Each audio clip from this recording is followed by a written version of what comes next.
지난 3년간 제 진료실을 찾은 환자분들 중에 70% 이상이 같은 증상으로 고통받고 있었습니다. 밥을 먹고 30분이 지나면 더부룩함, 자다가 깨는 역류증, 그리고 왠지 모를 소화 불편함. 나이가 들면서 이런 증상들이 자연스러운 것이라고 생각했다면 정말 위험한 생각입니다. 안녕하세요.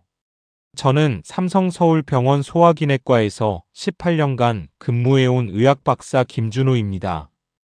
특히 50대 이상 환자들의 위장질환 예방과 회복에 초점을 맞춰왔는데, 오늘은 여러분들이 반드시 알아야 할 위장 건강의 진실을 말씀드리고 싶습니다.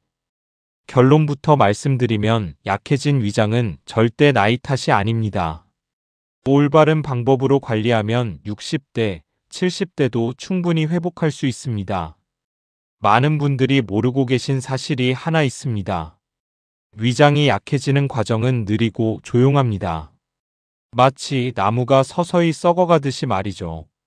처음엔 요즘 좀 더 걸린다 정도인데 3년, 5년이 지나면 어떤 음식을 먹든 불편해지는 상황에 도달합니다. 여기서 중요한 것은 이 증상들이 대부분 초기에는 눈에 띄지 않는다는 것입니다. 위에서 보내는 신호를 무시하고 지내면 결국 더 큰 질환으로 진행될 수 있습니다. 예를 들어 만성 위염, 위축성 위염, 심한 경우 위암까지 이어질 수 있다는 점입니다. 제가 진료한 환자 중 한 분을 예로 들어보겠습니다. 63세 남성인데 10년 동안 소화 불편함을 그냥 넘겼어요. 나이 먹으니까 이런 거지라고 생각했다고 합니다. 그러다가 작년에 검진을 받았더니 위축성 위염이 상당히 진행된 상태였습니다. 만약 5년 전에 제대로 관리했다면 전혀 다른 결과였을 겁니다. 이것이 바로 제가 이 영상을 만든 이유입니다. 약해진 위장이 보내는 초기 신호를 절대 무시하면 안 된다는 것을 말씀드리고 싶었기 때문입니다. 그렇다면 왜 나이가 들면서 위장이 약해질까요? 이것을 이해하기 위해서는 우리 위장의 구조를 간단히 알아야 합니다. 우리의 위는 매우 민감한 기관입니다. 위 점막이라고 불리는 얇은 조직이 위장 내벽을 보호하고 있는데, 이 점막은 나이가 들면서 자연적으로 약해집니다. 혈류가 감소하고 세포 재생 능력이 떨어지는 것이죠. 하지만 이것만으로는 문제가 생기지 않습니다. 문제는 여기서부터입니다. 50대 이상이 되면서 우리는 여러 가지 습관을 가지게 됩니다. 불규칙한 식사 시간, 자극적인 음식의 섭취, 과식, 그리고 스트레스입니다. 특히 직장 생활을 하거나 손주 육아까지 하는 분들은 이 스트레스가 엄청납니다. 스트레스가 위장에 미치는 영향을 과학적으로 설명해 드리면 스트레스 호르몬인 코르티솔이 위산의 분비를 증가시킵니다. 동시에 위 점막 보호 물질인 점액 분비는 감소시킵니다. 쉽게 말해서 자동차로 비유하면 엔진은 풀로 내달리는데 브레이크는 고장난 상태라고 보면 됩니다. 여기에 헬리코박터균 감염, 과다한 염분 섭취, 커피와 음주 습관까지 더해지면 위 점막은 점점 손상되고 얇아집니다. 3년에서 5년이 지나면 위산에 제대로 된 보호막 없이 노출된 상태가 되는 것이죠. 제가 강조하고 싶은 것은 이것이 나이 때문만이 아니라 오랜 기간 누적된 잘못된 습관과 스트레스 관리의 부재 때문이라는 점입니다. 그렇다면 이미 약해진 위장을 어떻게 회복시킬 수 있을까요? 저는 지난 18년간 많은 환자들을 통해 입증된 방법을 말씀드리겠습니다. 첫 번째 핵심은 위 점막의 회복 기간을 주는 것입니다. 일반적으로 손상된 위 점막은 6주에서 8주가 있으면 상당 부분 회복됩니다. 다만 계속 자극을 주면서는 회복이 불가능합니다. 이 기간 동안 자극적인 음식을 철저히 피해야 합니다. 제 진료 기록을 보면 이 원칙을 지킨 환자들 중 70% 이상이 3개월 내에 확실한 개선을 느꼈습니다. 물론 개인차가 있지만 결과는 명확했습니다. 두 번째는 올바른 약물 치료입니다. 요즘 많은 분들이 약은 안 먹는 것이 낫다고 생각하시는데 이는 위장 질환에 대해서는 잘못된 생각입니다. 위산 분비 억제제, 특히 프로톤 펌프 억제제라고 불리는 약이 있습니다.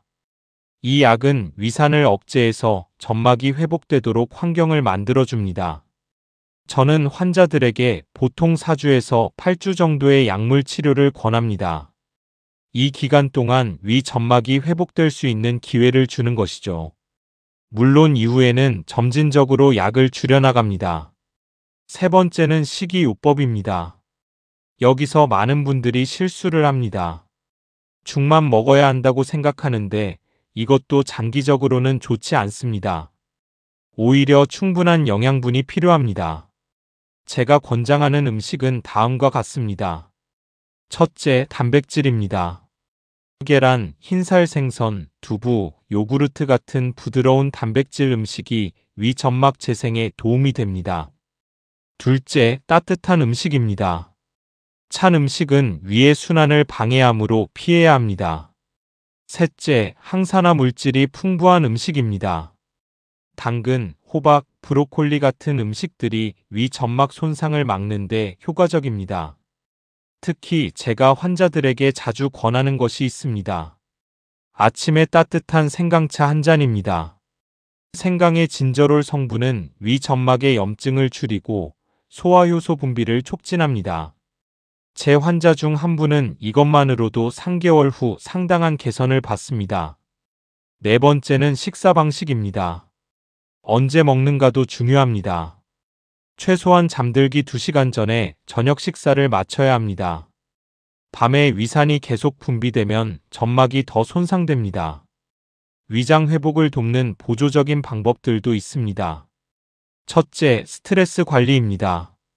많은 분들이 이것을 가벼이 여기는데 이것이 제 생각에는 가장 중요합니다.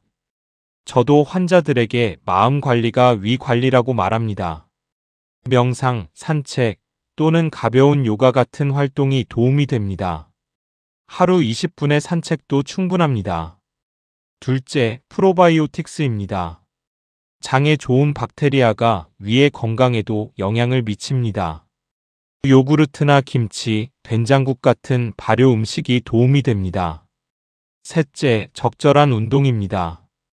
격렬한 운동은 피하되 식후 20분 정도의 가벼운 산책은 소화를 도와줍니다. 제 환자들 중 꾸준히 아침 산책을 한 사람들의 회복률이 확실히 높습니다. 넷째, 수분 섭취입니다. 하루 2리터 정도의 따뜻한 물을 마시는 것이 위 점막 보습과 소화를 돕습니다. 다만 식사 중에는 물을 조금만 마시는 것이 좋습니다. 이제 많은 분들이 하고 있는 실수들을 짚어보겠습니다. 첫 번째 실수는 과식할 때 소화제로 대처한다는 것입니다. 소화제는 일시적인 증상 완화일 뿐 근본적인 해결책이 아닙니다. 오히려 위산을 자극해서 더 나쁘게 만들 수도 있습니다. 두 번째 실수는 자극적인 음식을 먹고 우유로 중화한다는 생각입니다. 우유는 일시적으로 위산을 중화하지만 곧 더 많은 위산을 분비하도록 자극합니다. 악순환이 반복되는 것입니다. 세 번째 실수는 증상이 좋아지면 약을 바로 끊는 것입니다. 약을 먹으면서 점막이 회복되고 있는데 증상이 나아진다고 즉시 약을 끊으면 다시 손상될 수 있습니다. 반드시 의사의 지도 아래 천천히 줄여야 합니다. 네 번째 실수는 오래된 건강식 상식을 믿는 것입니다. 예를 들어 위장이 안 좋으면 자장면을 먹으면 안 된다는 말은 반드시 맞지 않습니다. 중요한 것은 자극적인 정도와 기름진 정도입니다. 양념이 적은 국수라면 괜찮을 수 있습니다. 자, 이제 실제로 실천할 수 있는 하루 루틴을 제시해 드리겠습니다. 아침 6시 30분 일어나자마자 따뜻한 생강차 한 잔을 마십니다. 생강차는 전날 밤 위에 발생한 산성화를 중화시키고 위의 순환을 개선합니다. 아침 7시 가벼운 산책을 30분 정도 합니다. 이것만으로 뱃속의 순환이 좋아지고 스트레스도 줄어듭니다. 아침 8시 아침 식사를 합니다. 계란말이, 따뜻한 흰쌀밥, 미역국, 그리고 찐 당근이 좋습니다. 절대 급하게 먹지 마시고 최소 20분을 들여 천천히 씹으며 먹습니다. 오전 11시경 배가 고프면 따뜻한 우유 한 잔을 마십니다. 찬 우유는 절대 금지입니다. 점심 12시 점심 식사입니다. 자극적이지 않은 정상적인 식사를 하시면 됩니다. 다만 너무 맵지 않게 기름도 적당히 하는 것이 좋습니다. 식사 후 20분 정도 가벼운 산책을 합니다. 오후 3시경 가벼운 간식으로 요구르트나 무염 견과류를 먹습니다. 저녁 6시 저녁 식사를 합니다. 이것이 하루 중 가장 가벼운 식사여야 합니다. 죽이나 스프, 흰살 생선과 채소가 좋습니다. 저녁 8시 이후 절대 음식을 섭취하지 않습니다. 만약 목이 마르면 따뜻한 물을 마신다는 원칙을 지킵니다. 밤 10시 전에 자리에 누웁니다. 충분한 수면은 위 점막 재생의 가장 중요한 조건입니다. 제 환자들 중 9시간 이상 수면을 취하는 사람들의 회복률이 가장 높습니다. 이 루틴을 4주 동안 철저히 따르면 대부분의 환자들이 확실한 개선을 느낍니다. 마지막으로 위장이 보내는 초기 신호들을 놓치지 마시길 바랍니다. 이 신호들이 보이면 반드시 병원을 방문하세요. 첫째, 밥을 먹고 30분 이내에 더부룩함이 생기는 경우입니다. 정상적인 소화라면 최소한 시간은 걸립니다. 둘째, 새벽 2시에서 3시에 명확한 이유 없이 자주 깨는 경우입니다. 이것은 야간 위산 역류의 신호일 수 있습니다. 셋째, 설명할 수 없는 복부 불편감이 일주일에 3회 이상 반복되는 경우입니다. 넷째, 음식을 삼킬 때 목에 걸리는 느낌이 나는 경우입니다. 이것은 식도 역류의 신호입니다. 다섯째, 공복에도 계속 트림이 나오는 경우입니다. 이것은 위의 운동 능력이 약해졌다는 신호입니다. 여섯째, 특정한 음식만 피해도 되는 것이 아니라 거의 모든 음식이 불편한 경우입니다. 이 경우 이미 상당히 진행된 상태이므로 반드시 검진을 받아야 합니다. 지금까지 약해진 위장을 다시 살리는 방법에 대해 말씀드렸습니다. 가장 중요한 메시지는 이것입니다. 위장의 약함은 나이 탓이 아닙니다. 여러분의 관심 부족이었을지도 모릅니다. 하지만 지금부터라도 늦지 않습니다. 6주에서 8주의 투자만으로 충분히 회복할 수 있습니다. 제가 진료하는 환자 중에 72세 할머니가 있습니다. 2년 전만 해도 거의 모든 음식이 불편했어요. 밥을 먹고 항상 무언가 말려있는 듯한 느낌, 밤새 역류로 고생하셨습니다. 하지만 제가 말씀드린 방법을 따르신 지 3개월 후, 선생님, 이제 거의 모든 음식이 편해요라고 말씀하셨습니다. 지금은 자녀분들과 외식도 즐기고 계십니다. 그 할머니가 저에게 말씀한 것이 있습니다. 선생님, 왜 이 방법을 더 일찍 알려주지 않으셨어요? 저는 그 질문에 대해 할머니가 물어볼 때까지 몰랐기 때문이라고 생각합니다 라고 답했습니다. 우리는 종종 우리 몸의 신호를 무시하다가 너무 늦어서야 관심을 갖게 됩니다. 여러분들은 그렇게 되지 마시기 바랍니다. 지금부터 시작하세요. 오늘부터 따뜻한 생강차를 마시고 가벼운 산책을 하고 천천히 밥을 드세요. 가족을 위해, 손주들을 위해, 그리고 여러분 자신의 삶의 질을 위해서 말입니다.